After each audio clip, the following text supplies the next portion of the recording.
Hello everyone, and welcome back to Dr. Tao's Quant Lab. Today is an exciting day because we are kicking off a brand new section, Section 1.7, Fundamental Valuation Basics. Up until now, we have focused a lot on the mechanics of trading. While technical analysis tells us when to buy based on price action and market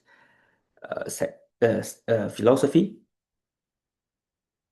and psychology, fundamental analysis tells us what to buy. Think of valuation as the heavy anchor for a stock's price. In the short term, prices can be blown around violently by the winds of news, hype, and panic. But in the long run, they are tethered to the fundamental value of the underlying business. Before we calculate any specific financial ratios, we must understand the core psychology of why we measure a company's financial in the first place. Valuation is the comprehensive analysis of a company's financial condition to determine its intrinsic value, meaning what the company is actually worth as a real cash-generating business.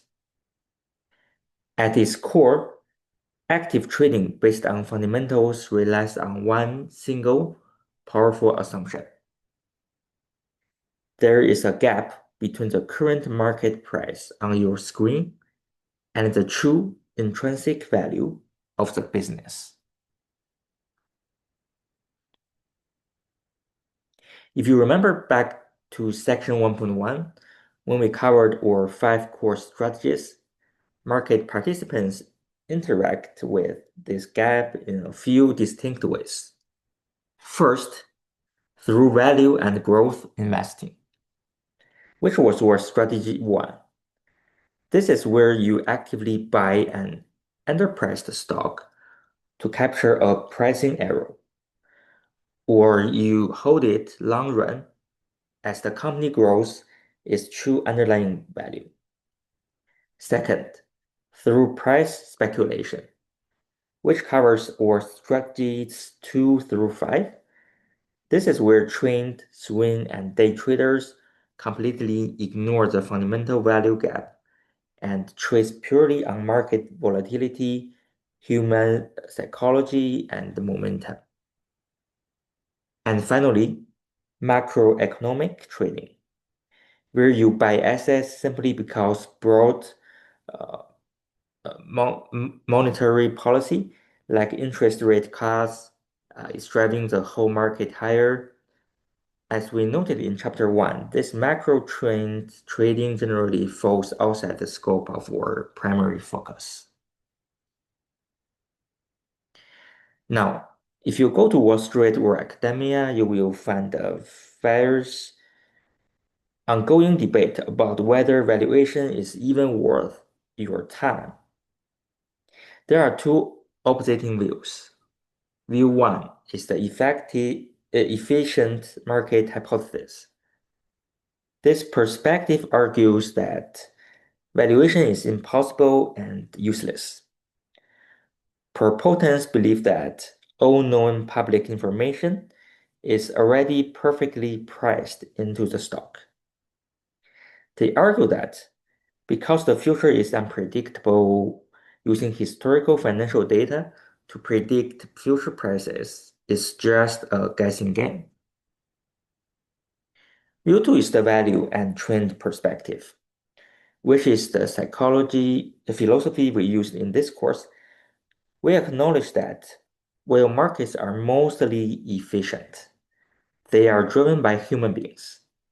And human beings are prone to periods of extreme fear and extreme greed. These emotional extremes create temporary distortions where the stock price widely disconnects from the actual math. No valuation method can predict the exact penny a stock is worth, But by applying objective formulas, we can establish a reliable baseline. We can mathematically identify when a stock is dangerously overpriced or when it is massively discounted. To trade using fundamentals, you must accept two basic premises. First, corporate value can be measured. A company's worth is not a mystery. It can be reasonably estimated using earnings, cash flow, and assets. Second, mean reversion. This means that price follows value. Regardless of how far a stock deviates from reality due to short-term panic or hype, the price will act like a rubber band and gradually snap back towards its intrinsic value over the long run. But I must give you a very serious warning about mean reversion. If a stock is fundamentally strong, but its price drops, you can buy it and wait it for its bounce back. However, your biggest risk is the cost of time. It may take weeks, months, or even years for the market to realize its mistake. Furthermore, what looks like a price arrow today might actually be the market correctly predicting that the company is dying. If you buy a cheap stock and the fundamentals continue to collapse, you have fallen into what the industry calls a value trap.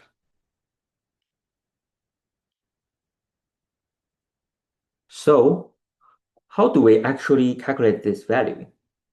There are two primary categories: absolute and relative. Absolute valuation attempts to find the exact standalone dollar value of a company. The most common method is the discounted cash flow or DCF model. Well, this is academically rigorous. DCF models are highly sensitive to small assumption errors. And to be honest, they are generally too slow and rigid for active swing traders. Instead, we are going to focus heavily on relative valuation. Instead of trying to find the exact dollar value in a vacuum, relative valuation compares a company's price to its own financial matrix or to the matrix of its competitors. We use multipliers like the PE ratio, the PEG ratio, and the price to book ratio. This is the primary toolkit for active traders. Why? Because relative valuation allows us to quickly establish historical baselines and calculate highly practical reasonable price ranges for the coming year. In the next video, we are going to dive straight into the income statement, extract the earning per share, and I will show you exactly how to calculate the fundamental floor and ceiling price for any stock. Thank you for watching, and I will see you in the next video.